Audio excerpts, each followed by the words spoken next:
حضرت سیدنا عمر بن عبدالعزیز رضی اللہ تعالیٰ عنہ کے شہزادے بیان کرتے ہیں کہ میں نے اپنے والد محترم کو بعد وفات خواب میں سال میں دیکھا کہ آپ رضی اللہ تعالیٰ عنہ ایک باغ میں موجود ہیں. آپ نے مجھے چند سیب عطا فرمائے. میں نے ان کی تعبیر اولاد سے کی.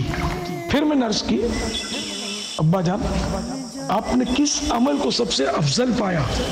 جواب دیا اے بیٹے استغفار کو. استغفار یعنی توبہ. جتنا توبہ کرتے رہیں اتنا کم ہے. ہم سب کو اپنے گناہوں سے توبہ کرنی چاہیے.